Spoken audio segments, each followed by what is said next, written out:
Oma, opa, bapak, ibu, rekan-rekan muda, adik-adik, saudari-saudaraku yang terkasih dalam Kristus, selamat malam. Ya, merenungkan bacaan Injil hari ini, saya kemudian melihat bahwa seringkali kita pernah atau mungkin lebih sering kayaknya mengalami situasi pangling. Pangling kadang, ternyata sudah gede gitu ya. Padahal dulu masih kecil ya. Tapi suatu ketika pengalaman pangling itu kita sering temukan ketika kita memiliki asumsi sebelumnya. Mungkin pada saat itu kita menilai orang, wah dulu kayaknya nggak kayak gitu deh. Suatu ketika saya mungkin pada saat berjumpa dengan beberapa teman-teman saya ketika di seminari menengah, saya membayangkan dulu pada saat masih seminaris teman saya nih, wah ini kayaknya gedenya akan nggak beres nih.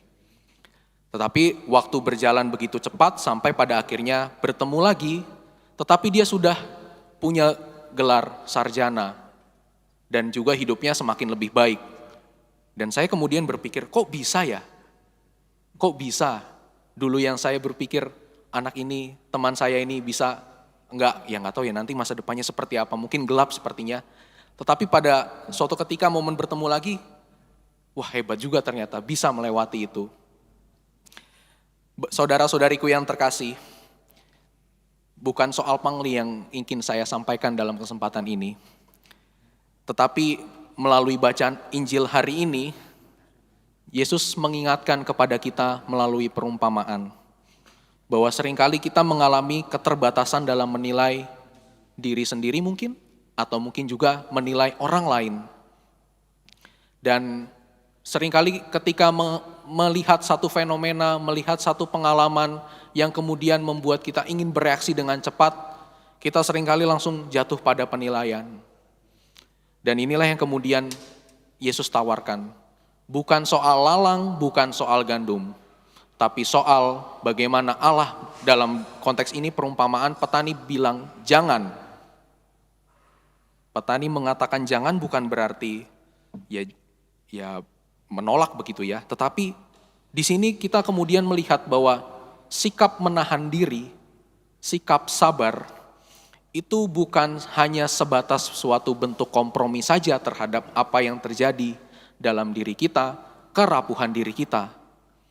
Tetapi sikap menahan diri itu juga bisa kita lihat sebagai satu bentuk kacamata yang utuh mengenai hidup kita. Kita belum tentu menilai saat ini orang pribadi-pribadi yang seringkali membuat kita melihat dalam kacamata yang kurang baik. Nakal lah, kurang tidak hormat sama orang tua lah, atau mungkin dalam satu dua hal pendidikannya memang sedang mengalami keterbatasan. Tetapi dalam hal ini Yesus kemudian mengingatkan kita perlu menahan diri. Ini satu bentuk proses di mana Allah yang kemudian mencoba untuk membentuknya. Namun di sisi lain ada juga pribadi yang kemudian melihat, ya kalau misalkan kita disuruh sabar berarti kejahatan dibiarin aja dong. Niat jahat ya udah berkembang aja begitu. Atau mungkin kalau kita juga punya pemikiran, kalau memang Allah memang bersikap adil, ya kenapa enggak langsung saja menghukum. Nah disinilah kemudian kita perlu menyadari dalam bacaan pertama. Bacaan pertama dalam kitab kebijaksanaan mengingatkan kita sekali lagi, Allah yang maha kuasa, yang berkuasa atas segala sesuatu, termasuk hidup kita, itu justru memilih untuk bertindak dengan lemah lembut. Dia punya pilihan untuk menghukum, karena dia maha kuasa. Tetapi dia juga maha kuasa, maka dia juga bisa memilih untuk menjadi pribadi, menjadi seseorang dalam hidup kita yang bertindak dengan cara yang lemah lembut. Maka dalam hal ini kata jangan dalam bacaan Injil semakin ditegaskan. Ini menjadi satu tanda bahwa kesabaran Allah itu menjadi satu bagian dalam kemahakuasaannya. Dan ini yang seringkali kita menggunakan kemahakuasaan Allah seolah-olah kita yang berkuasa atas hidup orang lain, sehingga kita mampu menilai langsung, kamu salah, saya benar.